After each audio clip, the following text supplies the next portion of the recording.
Bueno, muy buenos días a todos. Hoy tenemos el lujo de tener aquí a nuestro ponente invitado. Voy a presentarlo brevemente.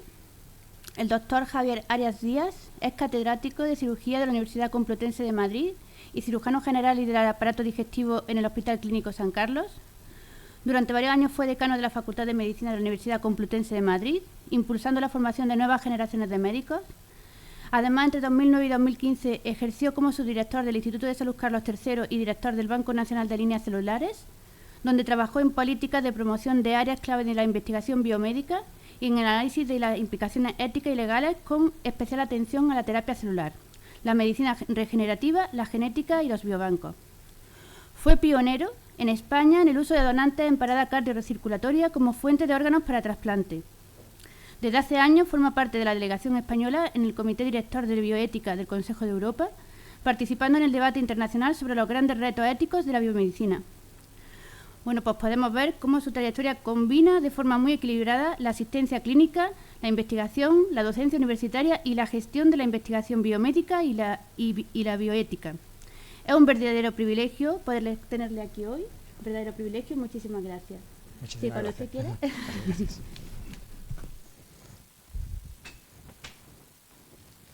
Buenos días, ante todo, se oye bien, ¿no? Ante todo, agradecer enormemente la invitación, aquí las autoridades académicas presentes, grandes amigos. Es un honor para mí dar una charla en esta prestigiosa, en este decanato de esta prestigiosa universidad y esta prestigiosa Facultad de Medicina.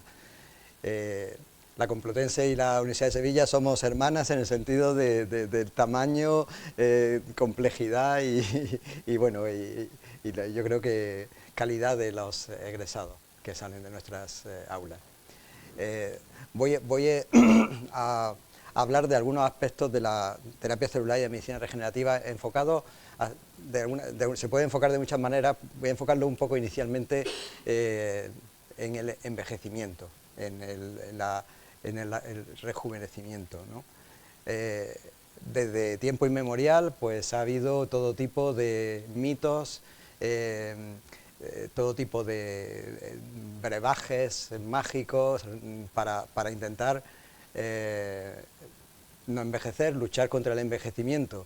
Uno de los mitos quizá más extendido fue el de la fuente de la eterna juventud, que ha estado en cientos de sitios, en cientos de épocas, ¿no? Y uno de los momentos históricos más interesantes fue cuando Ponce de León, después de descubrir zonas de Hispanoamérica, se asentó en la isla La Española. Era allí pues un personaje, ¿no? Y escuchó que en una isla más arriba, más al norte, había una fuente de la eterna juventud. Entonces fue a España, o sea, volvió a España, cogió al rey Fernando el Católico en un momento débil, porque acababa de enviudar de Isabel la Católica y se había casado con Germana de Foix, hermosa, y él quería tener descendencia y quería impresionar, quería rejuvenecer el vigor. Le pilló en un momento óptimo y le dio todo el dinero que hiciera la expedición. Entonces yo siempre digo a mis estudiantes que fue el primer fundraiser de la historia. Consiguió dinero porque era una investigación en buscar la fuente de la juventud. Volvió a la Española y tal, y desembarcó en esa isla supuesta el día de Pascua Florida. Y le llamó Florida, descubrió que no era una isla, que era una península, y que estaba llena de cocodrilos, pero no tenía ninguna fuente de eterna juventud. Bueno, ese fue el comienzo de muchos eventos mágicos, mitológicos, etcétera. Científico del envejecimiento vino de la mano de Ilya Mennikov, que lo conoceréis la mayor parte de vosotros, porque fue quien descubrió la fagocitosis. Era ruso, ganó el premio Nobel por descubrimiento de fagocitosis, además de una manera muy rudimentaria. Pinchó espinas de rosa, larvas además transparentes.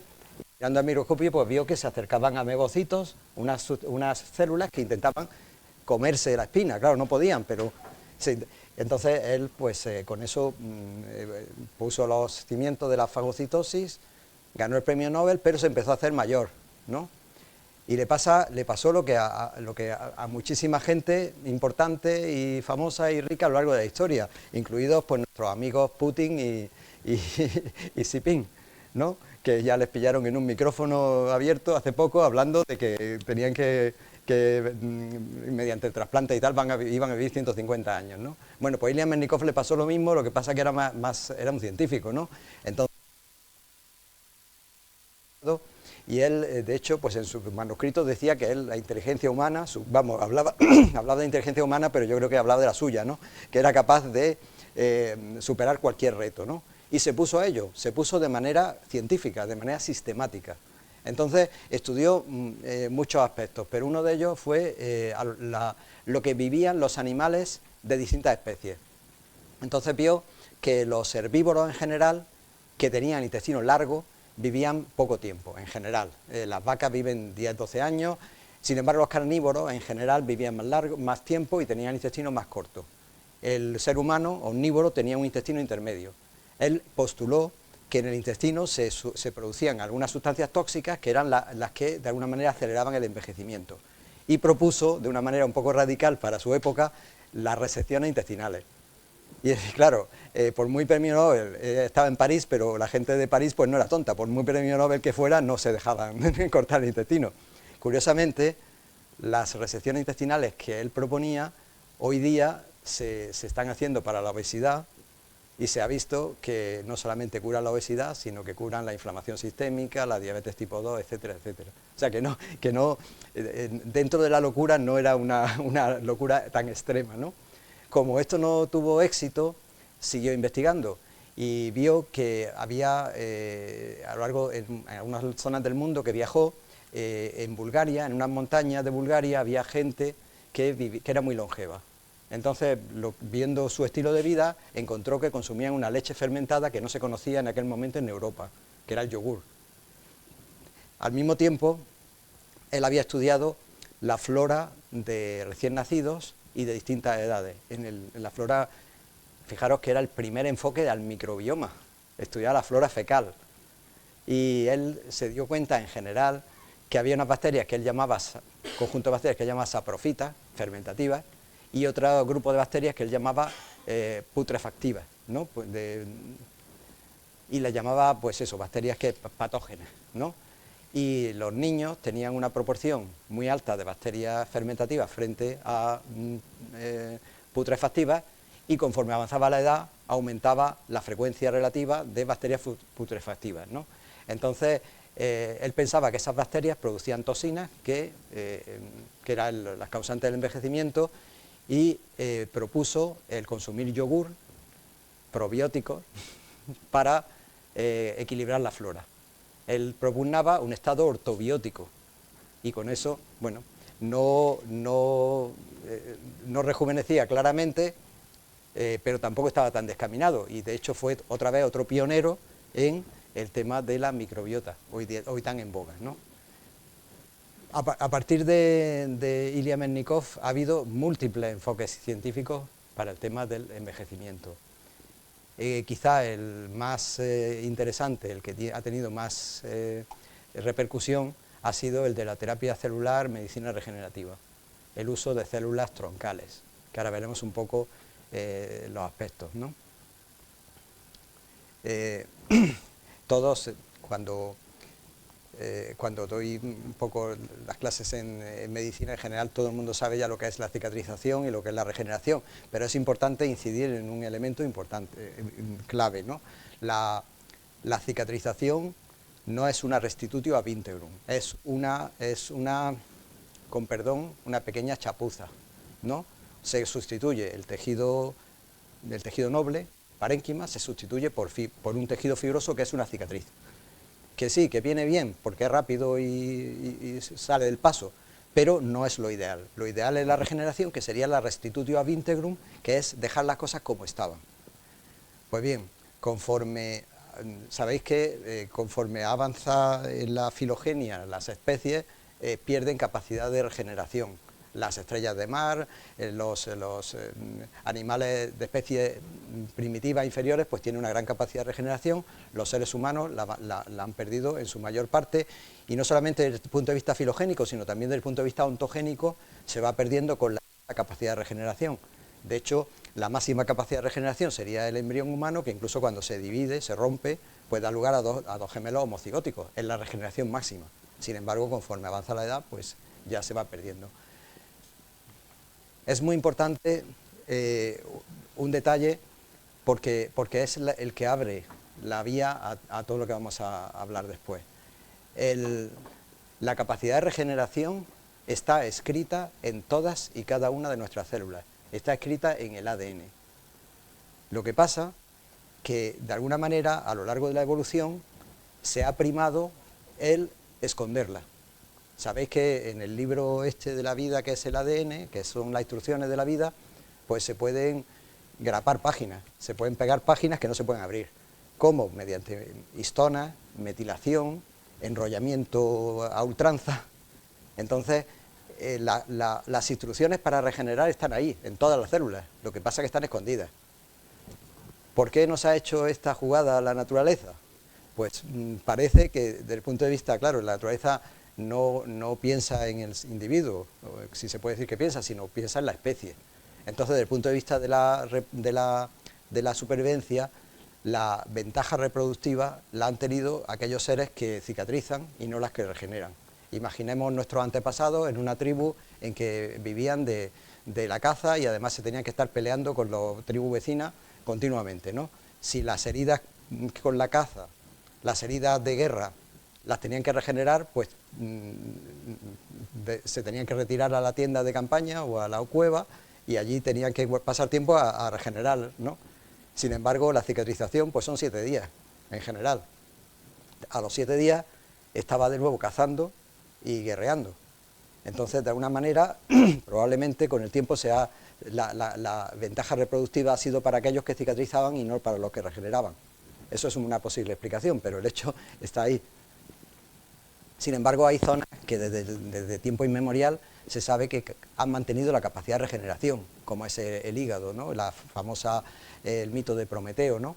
Que sabéis que Prometeo era hijo de Zeus y cometió el error de, sin consultar con su padre, pues darle el fuego a los hombres, ¿no? Le dio el fuego a la humanidad. Entonces el padre se enfadó y le castigó, lo encadenaba en una montaña, en lo alto de la montaña. Durante el día un águila le comía el hígado y por la noche se fue el castigo que le dio por darle el fuego al hombre. Entonces, bueno, se sabe que el hígado se regenera hasta cierto punto. El origen, digamos, el sustrato de esta regeneración son unas células que son las células ovales, que son las que se ven en amarillo, que están justo en lo que los colangiolos, lo que antes se llamaba, por lo menos cuando yo estudié, los canales de Henning, ¿no? Y estos células ovales, pues son bipotentes. Ya no son pequeñas células madre, ¿no? Por lo menos, ¿no? Son capaces de regenerarse, de dar lugar a hepatocitos, de dar lugar a células del epitelio biliar y además de autoperpetuarse. Son ya un pequeñito nicho, ¿no? Pero es que se han descubierto nichos de células pluripotentes en todo el organismo, en todas las zonas. Simplemente en el tracto respiratorio, por ejemplo, en el tracto respiratorio, pues tenemos a todos los niveles, hay células basales, las células claras, los neumocitos tipo 2, son todas células que son un poco multipotentes, o bipotentes, o un poco, por ejemplo, los neumocitos tipo 2 pueden dar lugar a neumocitos tipo 2 y a neumocitos tipo 1. Quiere decir, de alguna manera están ahí, están en pequeños nichos, con frecuencia, que son pues son células relativamente delicadas y están en pequeños, desde los pequeños nichos pues van saliendo células que van madurando funcionalmente, ¿no? De hecho, al principio, cuando esta diapositiva, esta noticia es del año 2016. Al principio, antes del 2016, cuando se pensaba en medicina regenerativa, se pensaba siempre en el trasplante de células madre. O sea, poner células madre, pinchar células madre. Pero, dado que hay células madre en todas las zonas de nuestro organismo, el futuro se vislumbró como, en lugar de pinchar células madre, ¿por qué no domesticamos a nuestras células madre para que regeneren ellas solas? Y así no hay trasplante, no hay rechazo, no hay pinchazo, ¿no? ¿Qué es una célula madre, una célula pluripotente, una célula troncal, como se quiera llamar? Una célula que desafía un paradigma de la biología un poco antiguo, pero de la época en que yo estudié biología, que había un paradigma que decía que la mitosis daba lugar a dos células idénticas e idénticas a la célula madre. Bueno, pues estas células desafían ese paradigma en el sentido que sufren una división asimétrica, dan lugar a dos células hijas diferentes, una igual que la madre, que es una autorrenovación, o sea, es inmortal, la línea se convierte en una línea inmortal hasta cierto punto, y la otra célula tiene ya un destino, se llama compromiso de linaje. Esa célula segunda va a dar lugar a un tejido determinado, va encaminada a un tejido. Ese compromiso de linaje además no es totalmente inamovible, sino que de alguna manera se va configurando. Hay distintas etapas en las cuales una célula totipotente pues daría lugar a cualquier cosa, sin embargo una célula madre hematopoyética pues ya lo que va a dar lugar es pluripotente, pero va a dar lugar ya solo a células sanguíneas. Igual que una célula mesenquimal pues va a dar lugar a células de tejido conjuntivo, hueso, cartílago, músculo, etcétera, ¿no? Esto es una célula madre puestas en una placa de cultivo espontáneamente. Espontáneamente tienen tal capacidad de diferenciación que se diferenciado en cardiomiocitos y se han puesto a latir directamente. Hoy día esto es, digamos, incontrolable, pero hoy día se sabe, mediante distintos ingredientes en los medios de cultivo, pues se puede dirigir hacia donde queremos que se... Por ejemplo, queremos fabricar células beta del páncreas, pues con determinados factores de crecimiento, factores tróficos, pues se puede llevar hacia... O sea, podemos ya domesticar un poco el trayecto, ¿no? Ese linaje, ese compromiso de linaje, enderezarlo hacia donde queremos, ¿no? Hay tres tipos básicos de células troncales. Las células adultas, que son las más conocidas, y de ellas forman parte, pues, por ejemplo, las hematopoyéticas o las mesenquimales.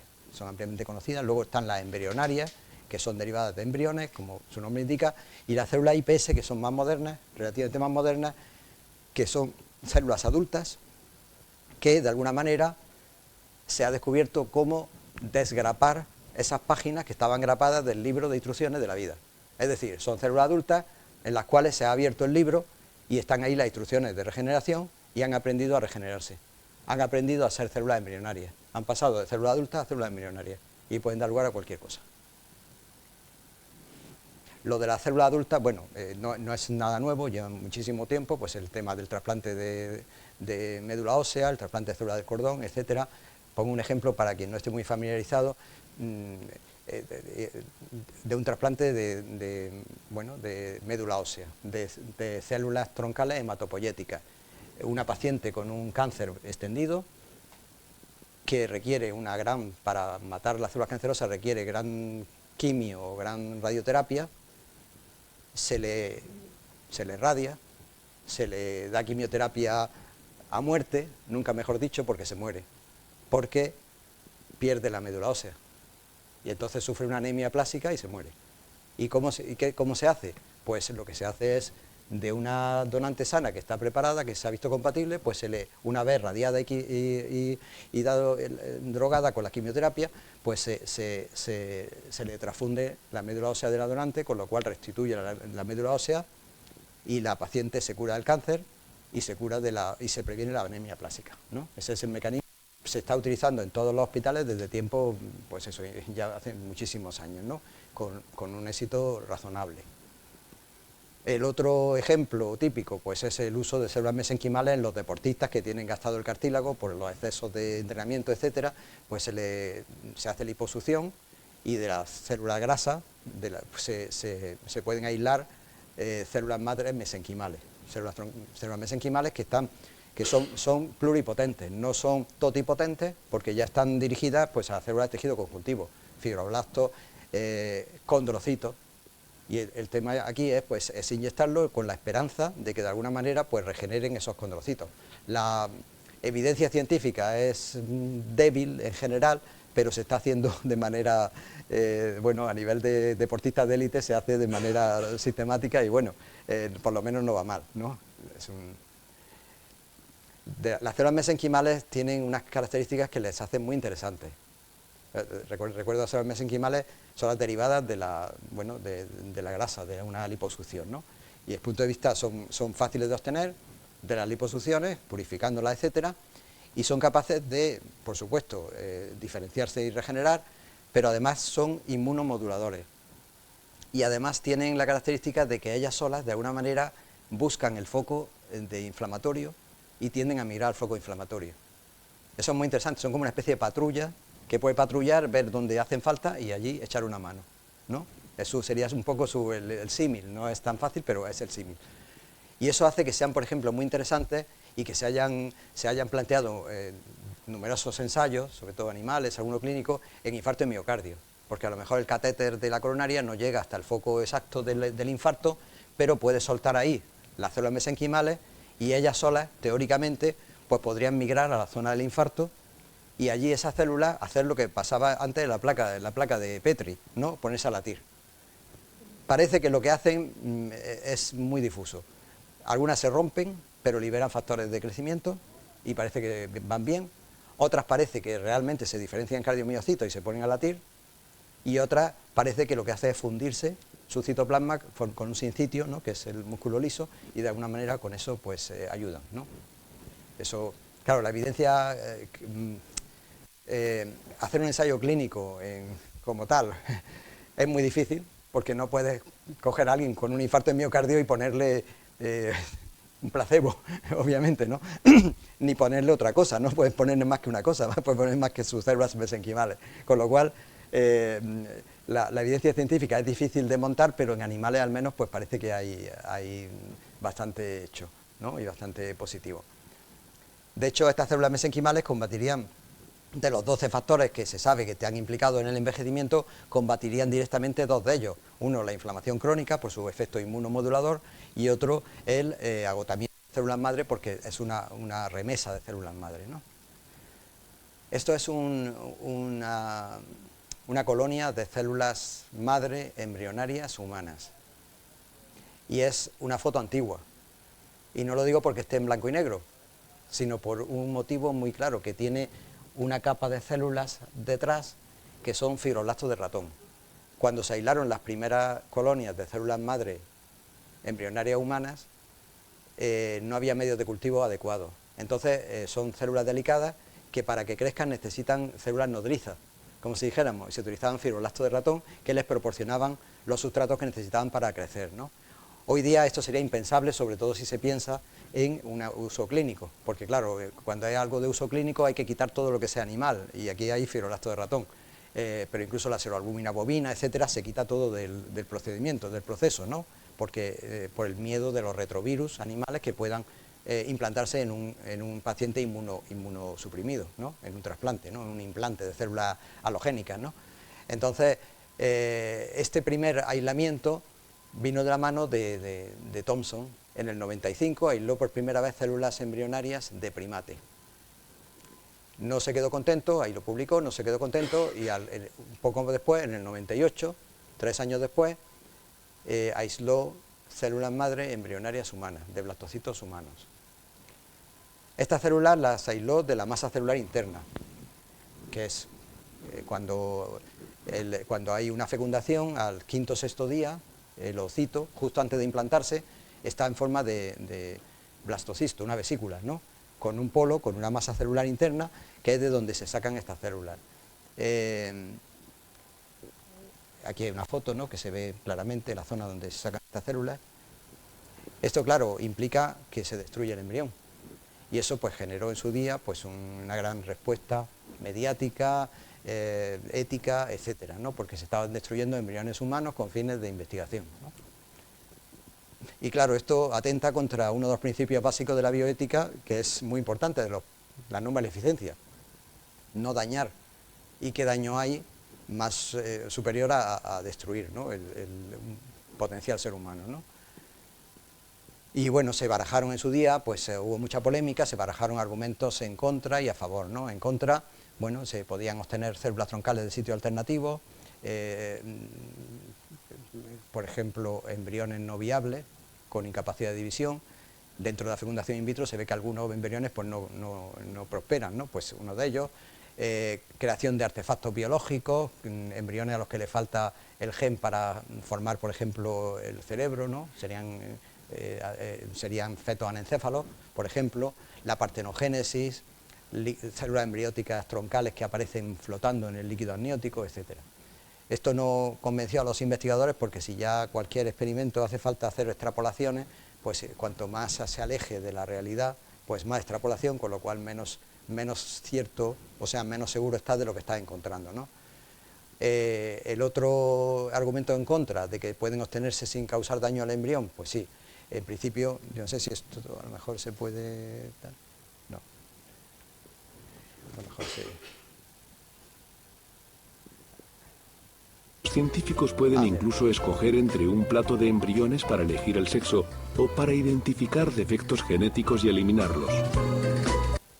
Bueno, esto es una biopsia preimplantatoria que se hace todos los días en las unidades de fertilización in vitro, ¿no? De reproducción humana asistida. Normalmente se cogen 2 células, o sea, cuando hay sospecha, la posibilidad de que se transmita alguna enfermedad monogénica, ¿no? O algún defecto, pues trisomía, etcétera, pues el embrión, antes de implantarlo, pues se puede hacer una biopsia, se cogen 2 células, eso no afecta para nada, como tiene el potencial de regeneración, no afecta para nada al futuro ser, ¿no? Y en una de ellas se hace el cariotipo o el análisis que sea, y la otra por si acaso, ¿no? Pues a lo mejor de la otra se podrían sacar células embrionarias humanas para estos experimentos, porque es una célula que se desecha, ¿no? Lo que pasa es que el rendimiento es ínfimo, quiere decir, se necesitan, para obtener una célula, una colonia de células embrionarias humanas, se necesitan muchos ensayos, y al final, pues con uno solo, pues no habría nada que hacer, ¿no? Entonces tampoco se considera viable. Y luego, claro, el otro argumento en contra es que se está instrumentalizando el embrión humano, y eso es incontestable, se está instrumentalizando. Claro, el asunto es que, fijaros, esto es del 2016, había 230.000 embriones sobrantes de la fecundación asistida esperando destino. El destino es, bueno, esto es en el 2016, pero en el 2024 llevan por 777.000 confesados. Y el destino es desaparecer, ¿no? Porque cuando una pareja se somete a un ciclo de reproducción humana asistida, a una fertilización in vitro, sabéis que se estimula la ovulación, se fecundan distintos ocitos y se cogen los 3 mejores, a lo mejor, ¿no? Y se le implantan a la señora, ¿no? Claro, si no tiene suerte y no sigue adelante el embarazo, pues se pueden coger otros 3 y se le pueden volver a implantar. Pero si ha tenido éxito, quedan ahí una serie de embriones humanos que están sin destino, ¿no? Entonces se le pregunta a la pareja que qué quiere hacer con ellos. Hay 3 opciones. Una, guardarla para futuros ciclos reproductivos de esa misma pareja. Segunda opción, donarlo a otras parejas que sean infértiles del todo para sus ciclos reproductivos. Y tercera opción, donarlos para investigación. La opción cuarta, destruirlos, no existe. Sin embargo, esa opción de destruirlos, pues pasa porque se descongelan, porque hay accidentes, y porque llega un momento en que han pasado tantos años que claro, yo creo que es caro mantenerlos porque hace falta nitrógeno líquido, hace falta espacio, hace falta... Y claro, las clínicas de reproducción asistida yo creo que van deshaciéndose como pueden, ¿no? De los muy antiguos, ¿no? Claro, cuando hay tantísimos que se están perdiendo, pues hay una opción, dice, bueno, pues no es del todo descabellado usar algunos para investigación y que puedan ser puedan ser útiles para la ciencia y para otros seres humanos en el futuro, ¿no? Y esto es un poco los argumentos a favor, ¿no? Son, sobre todo, la importancia es que son remanentes, son embriones remanentes de las técnicas, quiere decir que han cumplido ya, esa fecundación ha cumplido ya una función reproductiva, ¿no? Aquí la principal discrepancia, a pesar de todo, pues es cuando comienza la vida humana, ¿no? Si aparece en el momento de la concepción o aparece después, ¿no? La vida humana, lo que es el ser humano, ¿no? Si se cree que aparece justo en el momento de la concepción, pues hay un problema, y es el problema de la dignidad humana, que aparece, bueno, aparece aquí la bioética y el concepto de dignidad humana, que es un constructo social, pero es un constructo vital, importantísimo. Es el valor que nos concedemos como seres humanos, ¿no? ¿Por qué ese valor es social, ¿no? Es una creencia social? ¿Por qué es tan importante? Porque retrospectivamente, cuando vemos zonas o épocas donde se ha asignado menor dignidad a determinados grupos, ya sean por ser judíos, ya sean por ser palestinos, por ser homosexuales, han pasado cosas que nos parecen horrorosas retrospectivamente, ¿no? Entonces, nos interesa como especie, si queremos sobrevivir en lo posible, mantener esa dignidad, creernos que nos merecemos respeto los unos a los otros como especie, ¿no?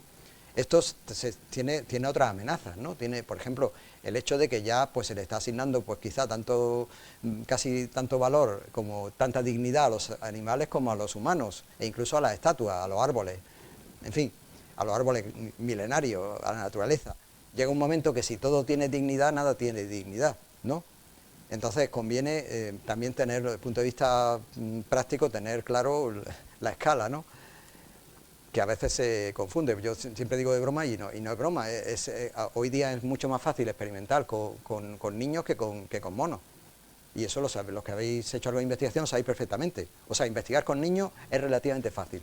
Investigar con monos, imposible. Entonces, bueno, a ver, pincharle el cerebro a niños, y yo estoy evaluando proyectos del European Research Council, y ahora mismo tengo 5 proyectos, y 2 son con niños, y 1 con monos. El de monos no se va a poder hacer.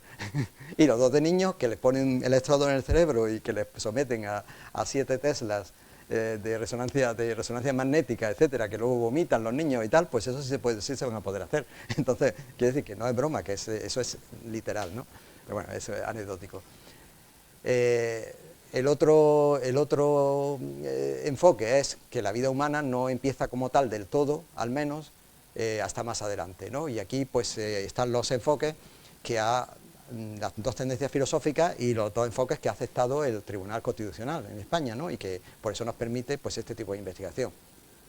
Que la concausa significa que obviamente el embrión es una causa necesaria, pero no es suficiente. Necesita estar en un útero materno y necesita pues eso, tener suerte y llegar al final, ¿no?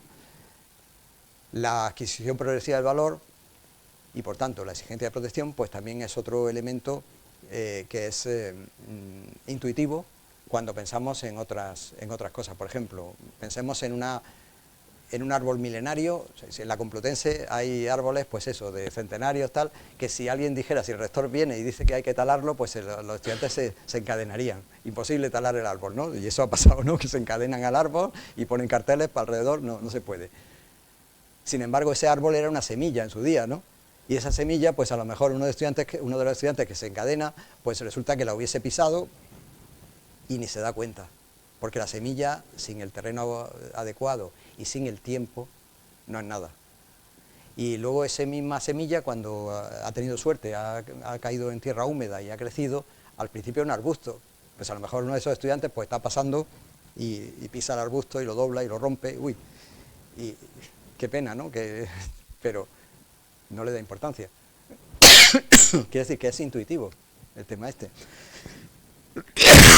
Perdón. Cuando digamos, de alguna manera se solventaron estos problemas iniciales, se salió la Ley de Investigación Biomédica, que en el 2007, que de alguna manera tenía varios aspectos, pero bueno, me tocó a mí coordinar cuando estaba en el Instituto de San Luis Carlos III, y era muy importante pues eso, el tema de permitir la investigación con células madre, y de hecho tenía 2 títulos enteros sobre tejidos sensibles, ¿no? Tejidos sensibles incluyendo embriones humanos, fetos, tal, y células madre de origen embrionario y células semejantes, ¿no? Que ahora comento, las células semejantes, ¿no?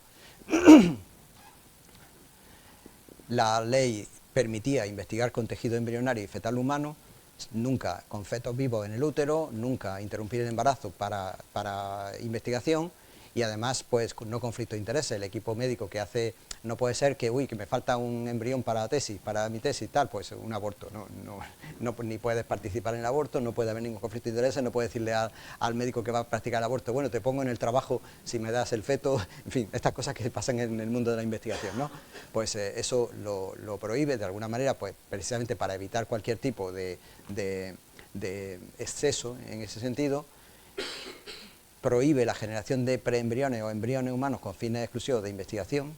El fin de la fecundación, el fin de la creación de un embrión es reproductivo, luego si sobra hablamos, ¿no?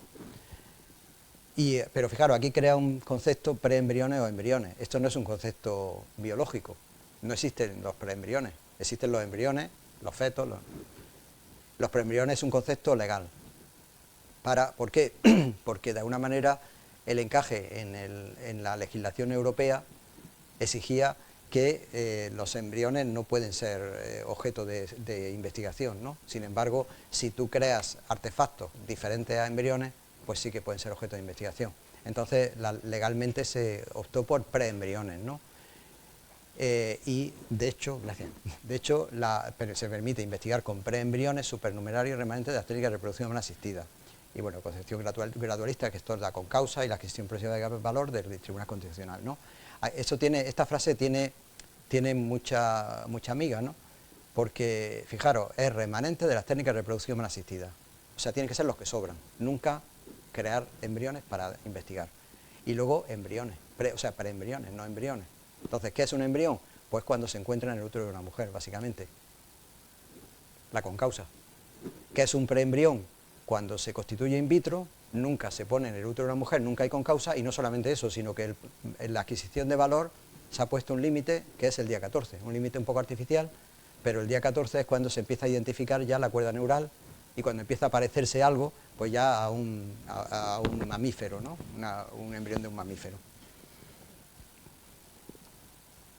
A pesar de eso, claro, la organogénesis empieza el día 14. Si se quiere investigar la organogénesis, pues no se puede en España, ¿no? Entonces, pues ya hay protestas, pues eso, hubo protestas por el tema hace tiempo de poder hacer más adelante la investigación. Y bueno, y luego, claro, si no se puede investigar con embriones, pues se crean con IPS, que ahora lo veremos, se pueden crear embriones humanos. Entonces, pues esto sí, los de verdad no, pero esto a lo mejor sí, ¿no? Está en ello, ¿no? Lo que tampoco se puede hacer, lo que también prohíbe la investigación biomédica es la clonación humana reproductiva, ¿no? Esto de acuerdo pues con el convenio Oviedo, toda la normativa del Consejo de Europa, etcétera, ¿no? Se prohíbe la clonación humana reproductiva, pero permite, y aquí está el escape, la válvula de escape, ¿no? Permite la transferencia nuclear o cualquier otra técnica para generar líneas celulares troncales humanas, ¿no? Entonces, ¿qué es la transferencia nuclear? Pues es algo muy parecido a la clonación, pero sin ser clonación. Acordaos que las células troncales pueden dar lugar a cualquier tejido y ese tejido se puede utilizar en terapéutica, ¿no? Entonces, imaginaros aquí un señor que tiene una enfermedad en un tejido dañado, ¿no? Se le pueden coger células de la piel, se puede obtener un ovocito de una señora donante, se le quita el núcleo de ese ovocito y se le pone el núcleo de una célula de este señor, ¿no? Se estimula para que crezca, se hace un blastocisto, se obtienen colonias de células troncales y se diferencian en el tejido dañado que tiene el señor y se le vuelve a implantar. Esta célula, este tejido, no se rechaza porque es suyo, el ADN es suyo. Acordaos que existe el ADN mitocondrial, que es un 5%, ¿no? Pero no, que se sepa, no codifica antígenos de histocompatibilidad. Los antígenos de histocompatibilidad AB0 están codificados por el ADN nuclear. Entonces, el tejido tiene los núcleos, en los núcleos eran los núcleos de este señor, con lo cual este tejido es compatible con él. Eso era la transferencia nuclear terapéutica que era en el año 2007 pues era una expectativa tremenda, ¿no? Era una cosa, hoy día ya nadie piensa en ella, hoy día pues ha pasado de moda y ya nadie, ¿por qué? Porque hay cosas mucho mejores, ¿no? Esto ha pasado con la terapia celular, ha pasado muchas veces, ¿no? O sea, de pronto se sale un descubrimiento y es magnífico y tal, pero luego se queda obsoleto enseguida, porque hay una cosa más interesante todavía, ¿no? Y esto de la transferencia nuclear, cuando salió, pues era el no va más, ¿no? De hecho, aquí hubo un problema, que Lanza y Zibeli, que fueron los que la propugnaron, pues se vinieron arriba y publicaron una portada de, me parece que era Nature o una revista, el primer humano clonado. Claro, ahí metieron la pata, ¿no? Porque claro, la clonación está prohibida en todos sitios del mundo y no se está haciendo, salvo supongo que en China y en barcos en aguas internacionales y tal, ¿no? Pero claro, estos se vinieron arriba y pusieron el primer humano clonado, con lo cual se montó un lío tremendo, ¿no? De hecho, me acuerdo que estábamos en negociación para traer a Zibeli al CENIO, no recuerdo muy bien si al CENIO o al CENIC, y bueno, hubo ahí un poco de tema con este asunto. Claro, fijaros la línea tan delicada que hay entre medias. Esto es la oveja de la izquierda, pues sería pues la oveja Dolly, ¿no? Que tiene cara blanca, se extrae un osito de una oveja de cara negra, se le quita el ADN, se pone el ADN, el núcleo de esta oveja de cara blanca, se estimula y se crea un embrión. Si se cultiva, tenemos la transferencia nuclear terapéutica, se le puede poner a esta oveja para curarle lo que sea, ¿no?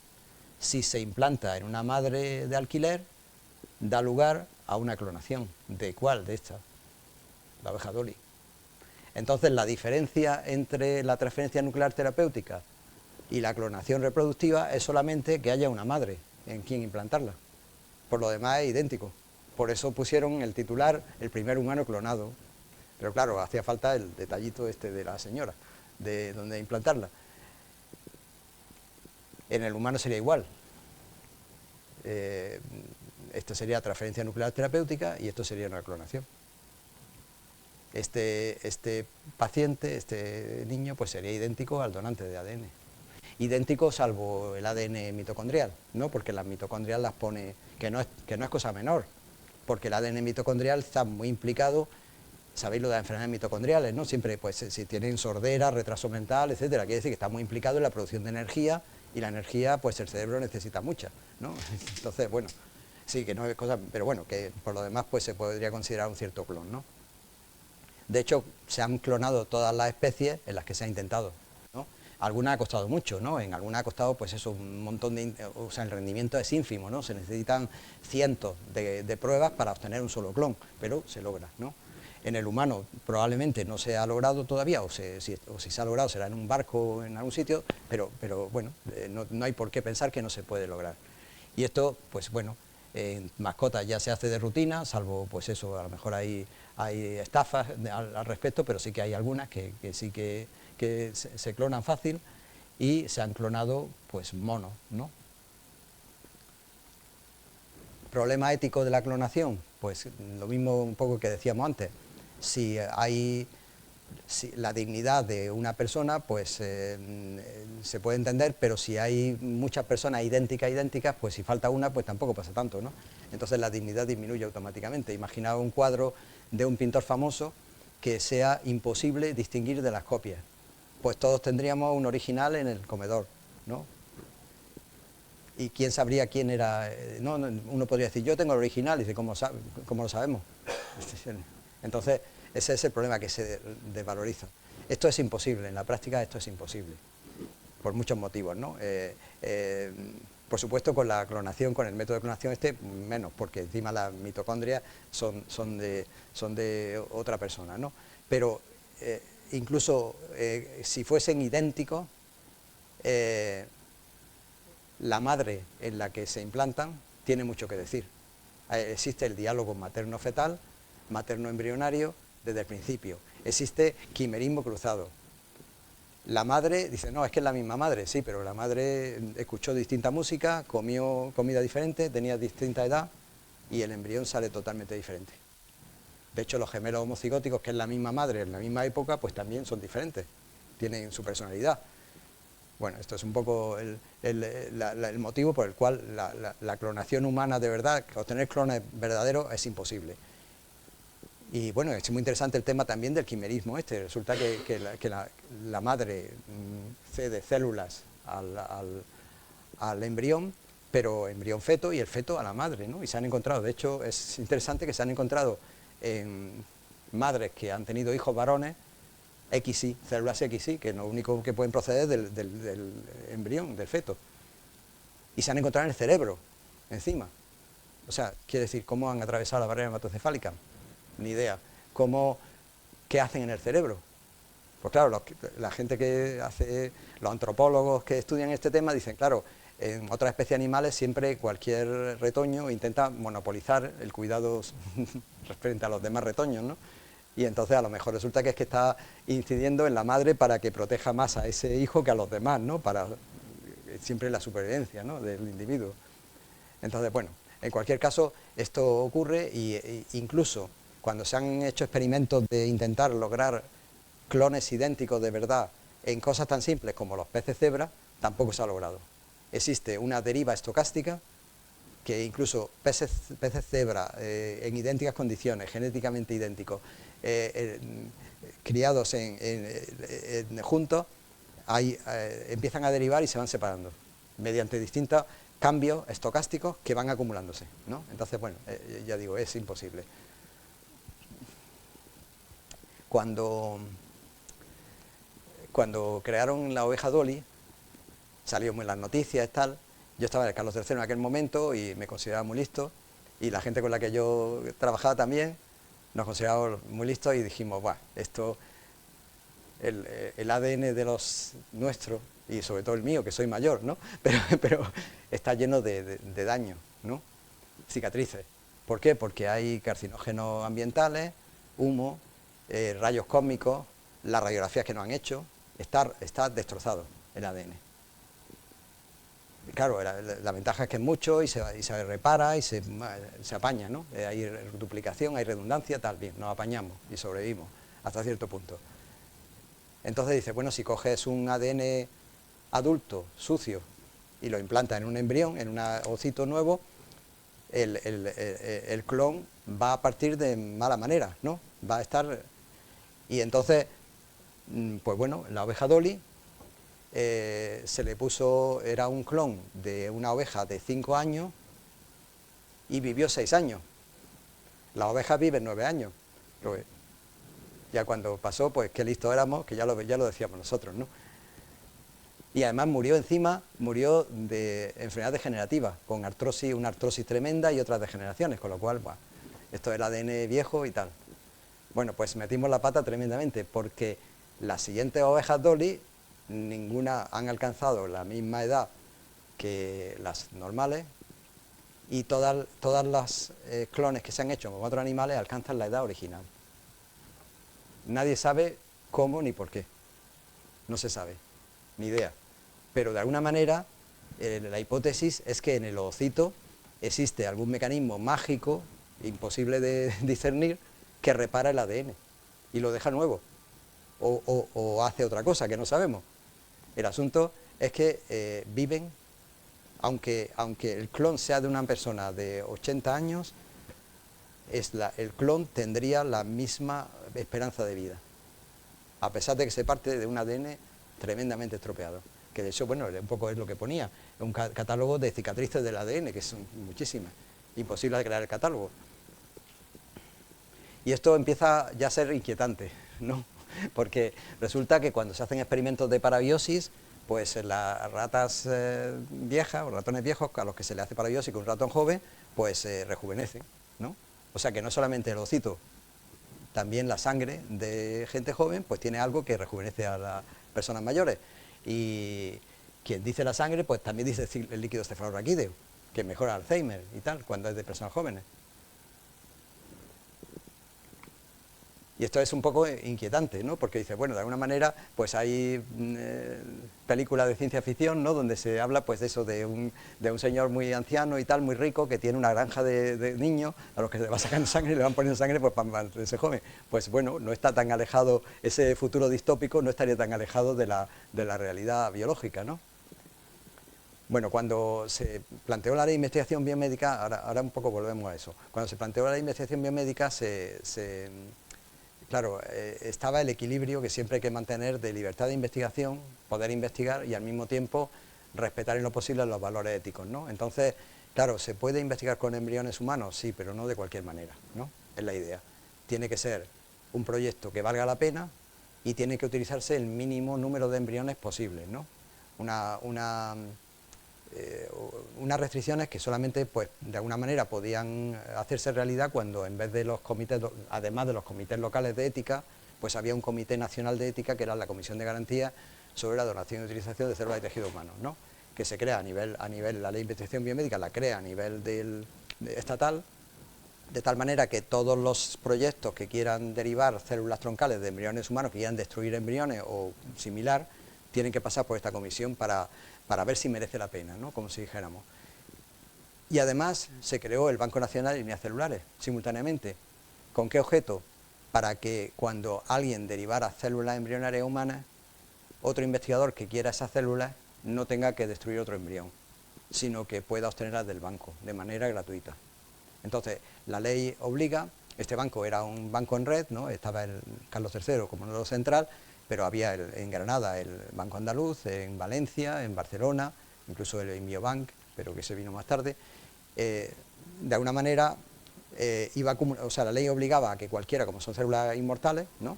Cualquiera que derivara células embrionarias humanas tenía que depositar una alícuota en el banco. Con lo cual, poco a poco, el Banco Nacional pues, se ha dotado de tal cantidad de repertorio de células troncales, de células embrionarias humanas, con enfermedades monogénicas, con corea de Huntington, en fin, con toda la variedad que se puede necesitar para investigación, que prácticamente hoy día ya nadie, o muy poca gente, deriva de embriones reales humanos. Por este motivo y por otro que voy a decir ahora después. Pero quiere decir que se ha pasado esa ola, por eso se acumulan tantísimos embriones que teóricamente están donados para investigación, pero nadie investiga con ellos porque no hace falta, ¿no? Esa es un poco... O sea que la ley cumplió su misión. O sea, por un lado, control ético y luego el lograr que de alguna manera ya no haga falta más, ¿no? Bueno, la ley se promulgó en el 2007, perdón, en el 2017, en el 2016, en el 2007, el 2006, Yamanaka y Takahashi, pues dieron otro albadonazo, ¿no? que cambió el panorama, que es que derivaron las células iPS. O sea, lograron de piel, de fibroblastos de piel, del escroto que sobra, lograron derivar fibroblastos que a su vez, con unos factores de crecimiento, los convertían en células embrionarias. Células induced pluripotent stem cells, células troncales pluripotentes inducidas. Y esto cambió el paradigma por completo. ¿Por qué? Porque era muy fácil, con 4 factores de crecimiento y fibroblastos, que eso es cualquier laboratorio, exagerando, se podía hacer en la cocina de casa. Entonces, pues claro, todos los investigadores que estaban preocupados por este tipo de investigaciones, pues, qué fácil, pues ahora voy a investigar en esto. Y se pasó la fiebre, este es el segundo factor, porque se pasó la fiebre de las células embrionarias humanas, porque estas presentan muchísimos menos problemas éticos. Incluso Thomson, el que había iniciado la guerra, pues quien inició la guerra, pues la puede, porque se pasó a la célula iPS en sus investigaciones. Y bueno, se han hecho ensayos clínicos de hace tiempo ya con células iPS, se consiguen pues incluso algo más complejo, ¿no? como piel con vello, o sea, y bueno, hay cantidad de ensayos clínicos en marcha con células iPS pues para distintas afecciones, ¿no? No están exentas del todo de problemas, ¿no? Claro, las IPS, si se derivan de un paciente determinado, la ventaja es que ese paciente no las va a rechazar, las células troncales, los tejidos que se generen no los va a rechazar. Si es de otro paciente, pues es equivalente a un trasplante alogénico, ¿no? O sea, el rechazo inmunológico, las IPS propias no. Algunos problemas éticos que ahora comentaré y luego problemas biológicos no son cualquier cosa. Los retrovirus y otros patógenos animales, eso está descartado porque ya no se usan ni pseudoalbúmina bovina ni nada de animal por el proceso, ¿no? Anomalías cromosómicas, pues se pueden descartar hasta cierto punto, pues también pues chequeando previamente. Pero persiste el problema de los teratomas. Estas células pluripotentes tienen un potencial tremendo de expansión y diferenciación, ¿no? De hecho, ya vimos en la placa de Petri cómo se convertía en cardiomiocitos y se ponían a latir, ¿no? Bueno, pues cuando se creó el Banco Nacional de Líneas Celulares, había una obligación de depositar una alícuota. Hoy día es nadie quiere, ¿no? Porque es una lata, tal, no sé por qué, si son mis células, tal, no. Pero en el principio sí todo el mundo quería, porque todo el mundo quería ser los primeros en derivar células embrionarias humanas, ¿no? De hecho, querían ponerle su nombre a las células, ¿no? Entonces, claro, yo fui el primer director del banco, ¿no? Y tenía ese problema, la gente venía, no, mi línea quiero que se llame tal, oye, espérate, no puedes, como mucho, la ciudad, vale, Val 1, Val 2, Val 3, Valencia, Valencia 1, Valencia 2, bien, vale, pero no mi nombre, Pepito de Jiménez, ¿no? Oye, déjate, entonces que esto es un banco serio, no puede ser, no puede estar lineal, lo mismo hay que intercambiarlas con investigadores de tal. Entonces, todo el mundo quería ser el primero en derivar las líneas y en depositarlas en el banco para decir, o sea, yo estoy aquí, ¿no? Me aparezco aquí, ¿no? Algunas no eran células madre embrionarias humanas, no eran. Claro, es como para una madre todos los niños, su niño es el más guapo siempre, pero bueno, para el investigador su célula es la mejor, pero luego no es. Entonces, se exigía una prueba que era la prueba del algodón, ¿no? Como si dijéramos, y era la prueba del teratoma en el testículo de ratón, que era pinchar esa colonia en el testículo de un ratón y si producía un teratoma, que es un tumor con todas las capas embrionarias, una especie de teratos significa monstruo, ¿no? Pues era un monstruo con cartílago, hueso, pelo, con todo, en el testículo del ratón, ¿no? Significa que esa célula es pluripotente de verdad, ¿no?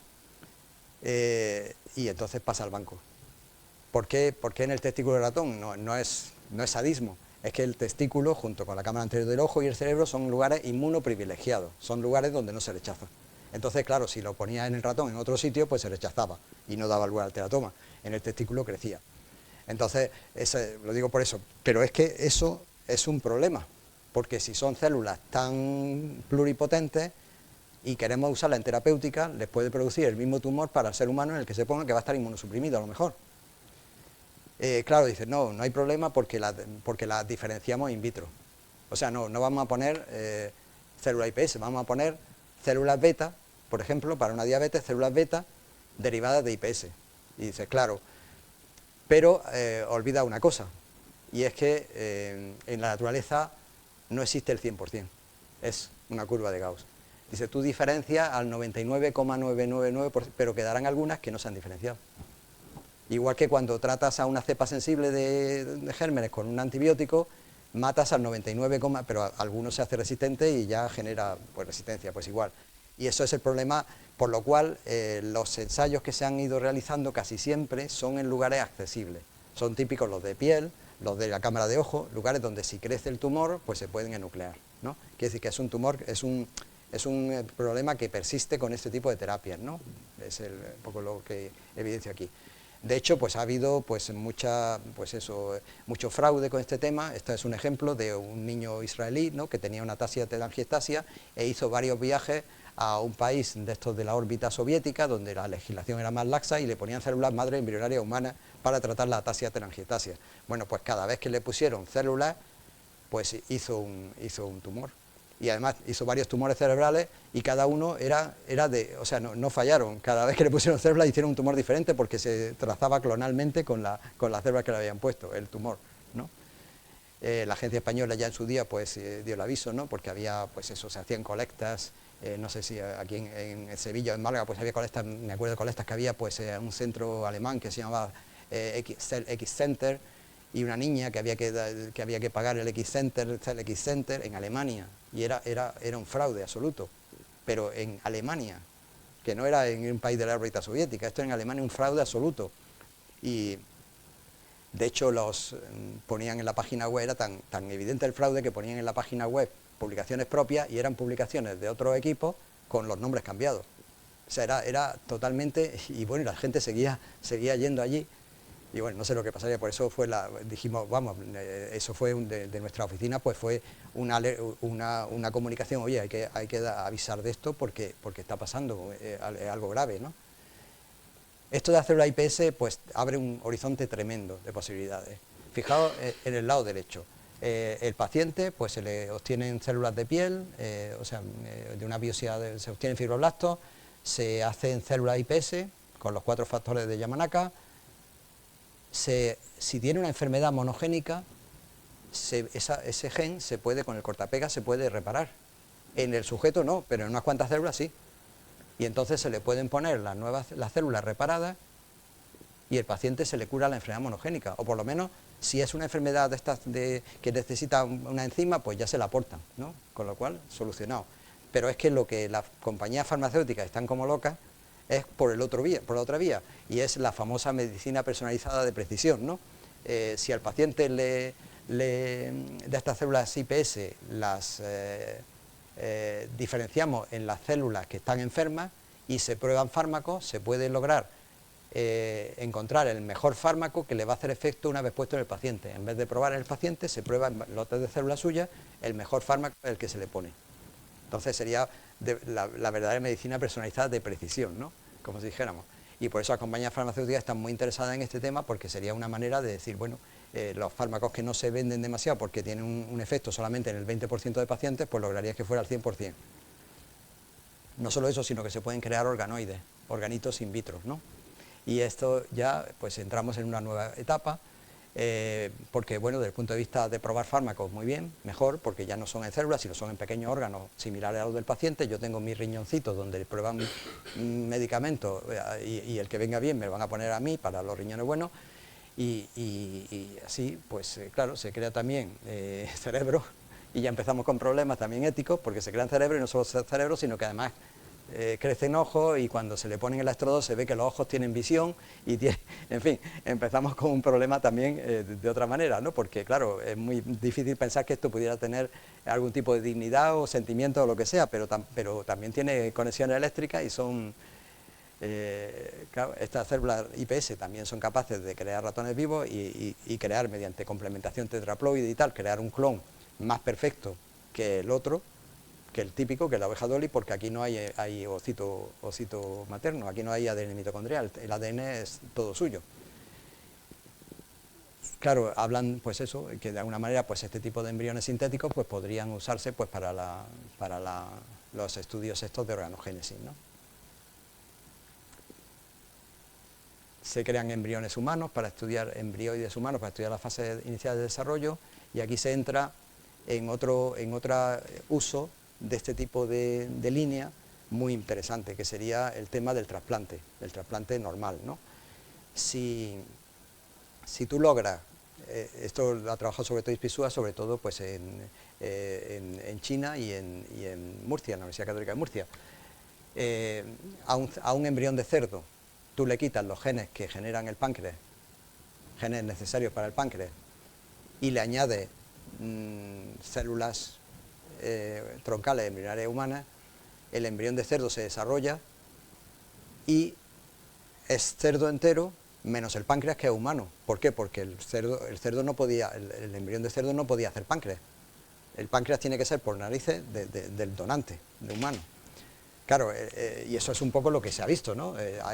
Hay cerdos, abre un futuro en que hay, pues eso, alguien que tenga mucho dinero puede tener una granja con cerdos que tiene el tamaño para trasplantar humanos, con riñones suyos, con pulmones, con páncreas y con un hígado, a lo mejor, ¿no? Entonces, que falla el riñón, pues que me maten al cerdo tal, que tiene mi riñón, ¿no? Y entonces se le pone el riñón, no se rechaza porque es suyo. Sería magnífico, ¿no? El problema ético también surge de que no todas las células humanas van al páncreas o al riñón, sino que se van, y estos son los puntitos verdes, son las humanas, ¿no? Pues se van a otras zonas del embrión, incluido el cerebro, ¿no? Y ya también se sabe, pues eso, que bueno, esto también ya se está haciendo, y de hecho se ha trasplantado también ya directamente algunos de estos riñones y parece que funciona. Claro, cuando se injertan neuronas humanas en el cerebro, pues cambian el comportamiento y se vuelven más, y los monos que con células se vuelven más listos. Entonces, como entremos en esta dinámica, pues también empezará a haber una nueva categoría, ¿no?, de seres humanos o de animales, ¿no? Serían, pues eso, las quimeras, serían cerdos que no son del todo cerdos, sino son un poco humanos, y humanos que no son humanos del todo porque son un poco cerdos, ¿no? Entonces, con perdón. Entonces, de alguna manera entramos en una situación en que tendremos que pensar qué categoría le damos, qué grado de protección le damos a estos nuevos seres, si es que de verdad vamos a permitirlo. Tenemos que replantearlo seriamente todo esto, a dónde vamos y lo que queremos conseguir como sociedad, ¿no? Y eso ya hablaba en el capítulo 10 del Convenio Oviedo, hablaba ya, era directamente que los avances científicos van muy por delante del debate social, muy por delante de las leyes y muy por delante de la ética, ¿no? Entonces necesitamos plantearnos hasta dónde queremos llegar antes de que sea demasiado tarde, ¿no? Y bueno, y por último voy a comentar una cosa muy interesante, ¿no? Es un poco, digamos, rompedora, pero bueno, es por donde va, y yo creo que quien quiera investigar y quien quiera iniciarse una investigación, pues tiene aquí un campo magnífico, ¿no? He hablado antes de las células iPS, ¿no? Son células adultas que se convierten en embrionarias. Eso es una cosa binaria, ¿no? O sea, o embrionaria o adulta. Sin embargo, ya se sabe cómo retrasar el reloj sin pasar a embrionaria. El problema de una célula embrionaria es que no te vale de nada, nada más que para investigar, porque ya ha perdido su función. O sea, un hepatocito, tú lo que quieres es un hepatocito más joven. Tú quieres, si quieres rejuvenecer a alguien, tú necesitas que sus células no sean embrionarias, sean un poco más jóvenes, porque si lo conviertes en un embrión, pues ya la hemos estropeado. Necesita rejuvenecer 20 años, pongamos. Bueno, pues eso ya se sabe cómo hacer. Se puede retrasar el reloj los años que se quiera, de una célula, de la célula. Y eso pues ha venido de la mano de avances, pues por supuesto, el Yamanaka está hasta en la sopa, está en todo lo que está el descubrimiento, pero Juan Carlos Ipizúa también, ¿no? Y otros cuantos. Entonces esta gente ha descubierto, mediante cada uno con distintos pasos, ha descubierto cómo retrasar el reloj biológico de cualquier célula y cómo retrasarlo a demanda. A demanda, 3 meses, 5 meses, o sea, exagerando, pero es así, ¿no? Que se puede, como decía, como una moviola, ¿no? Como una especie de que vas para atrás, vas para adelante. Puedes graduar donde quieres dejar a la célula sin perder la integridad funcional, sin que la célula deje de funcionar, que es lo importante, porque si la convierte en una IPS deja de funcionar como célula adulta. Entonces, bueno, claro, aquí hay gente que tiene mucho dinero y que se vuelve mayor, como Putin, como Xi Jinping y como Ilya Melnikov. Entonces está Yuri Milner, está Jeff Bezos, y esta gente ha dicho, ¿de qué me sirve tanto dinero si me estoy haciendo mayor y me voy a morir? Y entonces han puesto cantidades ingentes de dinero, ingentes, y han contratado a Rick Klosner, que fue el jefe de la National Health Service durante muchos años, y luego lo contrataron Belinda y Bill Gates para la fundación, una persona, un cerebro increíble, y le dicen, toma todo este dinero y vamos a solucionar este tema del envejecimiento, ¿no? Y Rick Klosner, que era de alguna manera más listo que nosotros, ¿no? Que en España, nosotros creamos el CENIO, el CENIC, la Fundación 100 de Carlos III. ¿Por qué? Porque nos parecía que crear centros con dinero público, crear centros de investigación y traer a los científicos era lo mejor, ¿no? Pues no.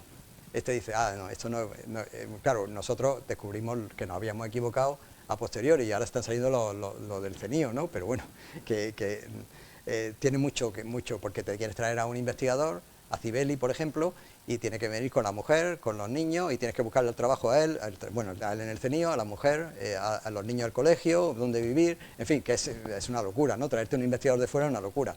Entonces este dijo, bueno, lo que vamos a hacer es que cada uno investigue en su casa, en su laboratorio, y nosotros lo que hacemos es darle todos los fondos que necesite con 2 condiciones. 1, cláusula de confidencialidad, importante, y que investigue en esto concreto, en cómo pasar al humano el tema del retraso de reloj que se hace ya en células y en animales, ¿no? De manera común, con la gorra. En animales se está haciendo con la gorra ya. Entonces, vamos a hacerlo en humanos. Y para hacerlo en humanos es complicado porque hace falta estandarizarlo y hace falta conocer los mecanismos exactos, que no se conocen exactamente. Entonces, pues eso, se ha reclutado a los mejores cerebros del mundo, pues aquí está, pues, por supuesto, Juan Carlos Ipizúa, que está en todas partes, Manuel Serrano, que estaba antes en el CENIO, la pareja de María Blasco, la expareja de María Blasco, en fin, una serie de investigadores de todo el mundo que no están todos aquí porque van reclutando, donde le dan todos los fondos que necesiten, siempre y cuando se callen de lo que están haciendo y que, de alguna manera, pues investiguen en esto. El año 2022, pues la Fundación Fernández Cruz, de la cual pues me honro que soy patrono, pues invitamos a Rick Klosner a Yamanaka, de Yamanaka, Rick Klosner, y estaba también Juan Carlos Ispizúa, y bueno, cenando, de alguna manera, pues ya se sabe que se hablan más libremente, ¿no?, de cosas. Entonces te cuentan lo que está pasando, y bueno, es increíble. Bueno, claro, no sé, es difícil de creer, ¿no? Pero cuando hay tanto dinero en juego y las mejores mentes del mundo, pues empieza a decir, bueno, pues a lo mejor no es tan difícil de creer, ¿no?, lo que está pasando. Pero ellos desprecian lo de cuando se habla, bueno, ya con el alcohol y tal, ¿no?, que muchas veces cuando se habla de medicina personalizada de precisión se echan a reír.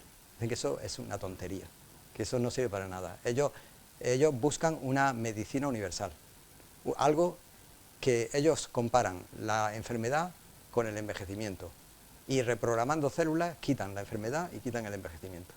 Dice, si hay una célula enferma, la reprogramamos y se le quita la enfermedad desaparece y se hace más joven. Entonces, ellos ven así, esta diapositiva es de hecho de ellos, ¿no?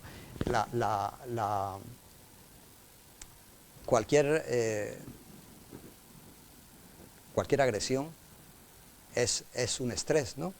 Y si la resiliencia de la célula es alta, pues la agresión no pasa nada. Si la defensa de la célula son bajas, la agresión mata a la célula o la enferma. Quien dice una agresión puede ser una infección, un traumatismo, o un tóxico, o una alteración genética.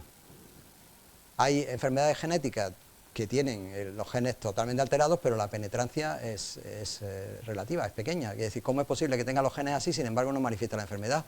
Porque tiene una gran resiliencia. Entonces aquí se trata de, mediante reprogramación, aumentar la juventud, o sea, rejuvenecer y aumentar la resiliencia. La medicina tradicional y cada vez más de precisión, pues si hay un gene alterado, pues terapia génica. Si hay una alteración funcional, pues los fármacos tradicionales. Esto es enfermedad específica. Sin embargo, si se reprograman las células, vale para todas, ¿no? Ese es un poco el principio. Y esto pues ya se ha hecho mucho, ¿no? Y se hacían ratones con progeria, ratones con progeria, de modo interesante la rata OB, que todas tienen una alteración genética, todas son obesas y todas son hígado graso, sorprendentemente las rejuvenecen, eso es el 100%. Son ratas que se usan en el laboratorio pues muchísimo, la rata OB, 100% son obesas y con hígado graso. Bueno, pues rejuveneciéndolas se les quita el hígado graso. No solamente adelgazan, sino que se les quita el hígado graso. Otra cosa más exótica, estos son resultados preliminares de su estudio, cuando intoxica a ratas con paracetamol, que da un fallo hepático fulminante, si a esas ratas, después de un primer pulso con paracetamol, las reprograma, ya el segundo pulso no las mata, o las mata ya muchísimo menos. Bueno, parece que se ha sumado mucho más gente al Altos Lab y ha puesto mucho más dinero. No se sabe los que están, pero obviamente parece que sí, que Xi Jinping y el Putin están en ello, ¿no? Poniendo dinero, probablemente Maduro, en fin. Hay una cantidad ingente de dinero y una cantidad ingente de materia gris. O sea, que algún resultado darán. Y la gente que tiene tanto dinero no lo pone tampoco así, sin base, ¿no? No sabemos cómo están ahora mismo porque no hay cláusula de confidencialidad, pero parece que está bastante avanzado el tema, ¿no? Y decía, pues, Rick Klosner decía en la cena, dice, esto es un déjà vu para mí. Él lo veía muy claro, dice, cuando yo empecé el cáncer, pues eran células que proliferaban y se trataban con martillazos, ¿no?, con antiproliferativos. Después se encontró el mecanismo y se encontraron, pues, esos receptores de factores de crecimiento, todo eso, y ahora son fármacos selectivos, ¿no? Dice, nosotros estamos, pues sabemos ya cómo se hace, sabemos lo que pasa, pero nos falta entender todos los mecanismos para poder usarlo de manera racional, ¿no? Y en eso están. Y bueno, esta es la curva de Gartner, ¿no?, la famosa curva de Gartner de la Universidad de Stanford. Cualquier nueva tecnología, cualquier nuevo descubrimiento, pues induce un pico de expectación, luego hay una cierta desilusión, y al final pues hay de alguna manera pues se ponen las cosas en su sitio y se encuentra su utilidad real y tal. No sé en este caso si es que estamos aquí, pero de luego el pico es alto de expectación, ¿no?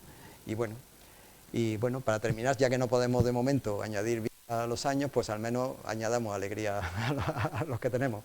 Gracias por vuestra atención.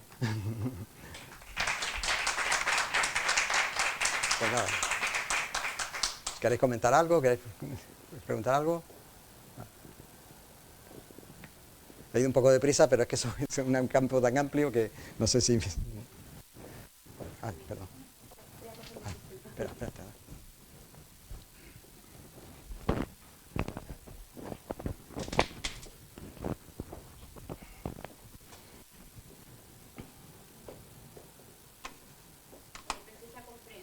Bueno, bravo, gracias. Ciencia y ética, ¿no? Medicina regenerativa a nivel neuronal, desarrollo celular, ¿lo ves cerca? Bueno, claro, el asunto es que decía nuestro compatriota Ramón y Cajal que somos los arquitectos de nuestro cerebro, ¿no? Y es que el cerebro empieza con unas neuronas que luego tienen que coger conexiones, tienen que conectarse de manera poco a poco, asumiendo conocimiento, asumiendo vivencia y asumiendo pues una personalidad, ¿no? Yo creo que se pueden regenerar neuronas. De hecho, pues hay evidencia de que en el hipocampo se generan neuronas continuamente y que el estrés inhibe eso y que el ácido glicirrínico del regaliz pues aumenta, en fin, todo eso, esa evidencia está ahí, ¿no? Pero esas neuronas no está claro que de verdad funcionen digamos full time o que funcionen del todo, ¿no? Entonces yo creo que eso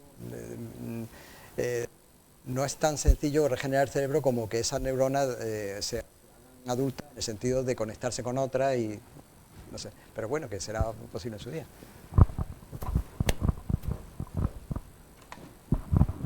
Muchas gracias, profesor Javier Arias. Ha sido todo un placer. Yo te conozco hace ya bastante tiempo y bueno, ha sido magnífico, ¿no? Yo tengo una curiosidad, simplemente. ¿Cuál será el límite de la regeneración? Porque claro, yo recuerdo que a mí, cuando me explicaron dermatología, me acuerdo que el profesor Camacho, que estaba aquí, no sé si hay algún alumno de medicina, pues nos presentó un centro que había en Estados Unidos donde se estudiaba sobre la alopecia tipo calvicie masculina, en la cual pues yo me encuentro, ¿no? Y me acuerdo que el profesor Camacho puso una foto y me resultó muy curioso que la persona que dirigía ese centro era calvo como una bola de billar. Y yo digo, vamos a ver, si este señor está en el centro para estudiar la alopecia tipo calvicie masculina y no ha sido capaz de solucionarse su problema, pues ¿dónde estamos? Entonces, mi pregunta es la siguiente. ¿Cuál será el límite de la regeneración? Porque posiblemente la expectativa de vida que había hacía muchos años eran a lo mejor de ciertas poblaciones de 30 años. Hoy estamos en una expectativa de vida aproximadamente alrededor de los 80. Podremos llegar a quizás a los 100 o a los 150. Es posible. Pero ¿cuál será ese límite? ¿Se podrá conseguir, entre comillas, una cierta, y yo sé que la palabra es muy dura y muy impactante, inmortalidad? ¿O simplemente lo que vamos a hacer es mejorar la calidad de vida de las personas y prolongarla más en el tiempo? Bueno, lo de que una persona calva tenga especial interés en esto es como los que estudian la regeneración, la rejuvenecimiento, son siempre mayores, son siempre viejos. Es porque hay especial interés, ¿no? Entonces, bueno, ya broma aparte, cuando planteas esto con la gente, ellos, bueno, no tanto de alargar los años como alargar la salud en los años, ¿no? Entonces, claro, intentan no alargar los años, sino aumentar la resiliencia, ¿no? Con esa resiliencia se evitan enfermedades y también, sobre todo las enfermedades con el envejecimiento. Al final la gente mayor se muere de algo, ¿no? Si logras que no sufran ese algo, pues probablemente se prolongue. Lo que ya no existe el fenómeno ese de que el ADN se va cargando de basura, ¿no? Y me imagino que llega un momento que habrá un agotamiento, ¿no? Yo no sé si la sangre joven y tal, esto que hemos comentado, tiene algo que añadir, pero no creo que mucho más. Vamos, yo creo que el objetivo es más vivir sano en los años que sea, quizás pues eso, 100, 120, lograr un horizonte pues eso, de 110, 120 años viviendo sano y no creo que se llegue a más. Yo, por mucho que intentemos, porque sería ya desafiar demasiado a la naturaleza, aunque bueno, se ha encontrado cosas que eran impensables, ¿no? Y se hacen predicciones, ¿no? Como con los ordenadores, se hacen predicciones, la ley de Moore y tal, y luego se supera la predicción, ¿no? Pero bueno, nunca se sabe. Bueno, y de hecho hay animales que tienen una vida sí, que de son varios inmortales. Centenares de años y, sí, bueno, y tendrán sus sí, capacidades. las hidras y las medusas pues, pueden ser inmortales, ¿no? Teóricamente, bueno. Bueno, en fin. pues muchísimas gracias. Pues nada, gracias. ¿Queréis comentar?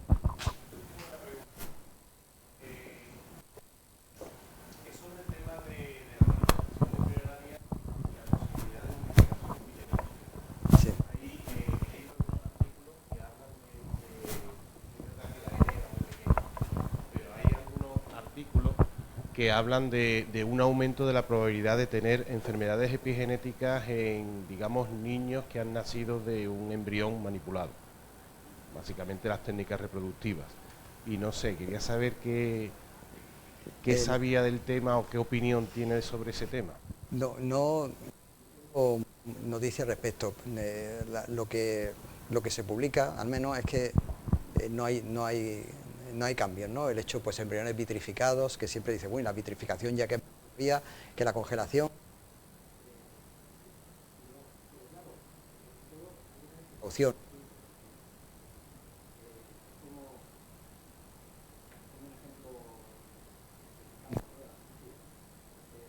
Ótica.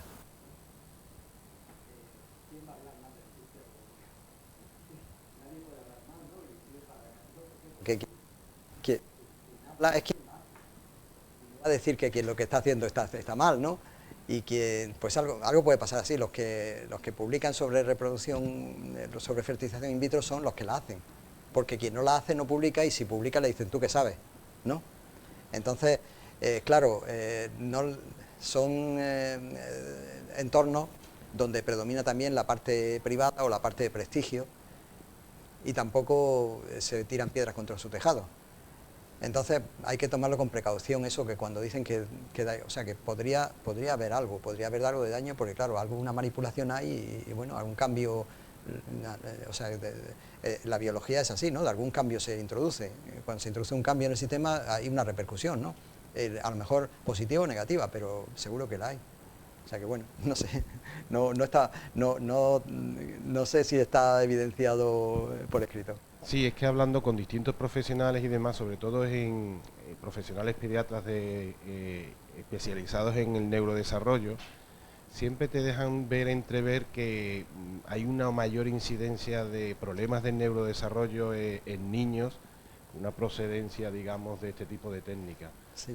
Es difícil de comprobar. En un ensayo clínico sería difícil de comprobar. Sobre todo también hay que tener en cuenta que las madres donde se implantan en general son mayores, donde se implantan las personas que se someten a reproducción a técnicas de ese tipo, pues son personas que no eran o son mayores o tenían algún problema de fertilidad, ¿no? Y eso, pues en el diálogo ese materno-fetal, pues puede haber influido también. O sea, quiero decir, no es complicado lograr conclusiones al respecto, ¿no? Entonces, bueno, es posible, vamos, no lo sé. Bueno, muchas gracias.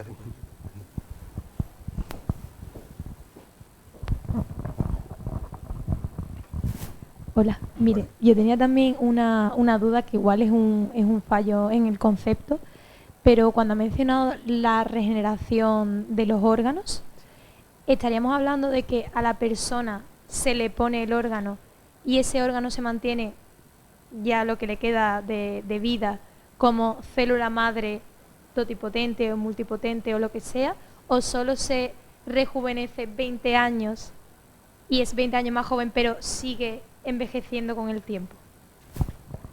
No, claro, se retrasa el reloj, pero empieza, o sea, que sigue la evolución. Sí, la idea es que sigue la evolución. Claro, en células es muy fácil, en animales pequeños parece fácil también, porque lo están haciendo eso, Carlos Pérez Otín aquí en España, quiere decir que mucha gente lo hace. En animales más grandes cada vez es más difícil, ¿no? Porque cualquier manipulación genética en animales grandes pues empieza a ser más complicado porque son más células, más variabilidad, más... pero en principio lo que se logra es retrasar un poco la edad, pero sigue contando después, con lo cual supongo que habrá estará limitado, lo que comentábamos, habrá un límite en el número de veces que tú puedes reprogramar, ¿no? Y sin introducir ya aberraciones, ¿no? en el ADN, etcétera. Entonces yo creo que en ese sentido pues sí, que habrá ese límite al final por eso, porque se empieza a envejecer desde 20 años antes, pero se sigue, y ya volver a retrasar otros 20 años, eso ya no se sabe si se va a poder hacer. Bueno, muchísimas gracias. Bueno, un lujo gracias. tenerte. Muchísimas Bueno, gracias. Gracias a vosotros.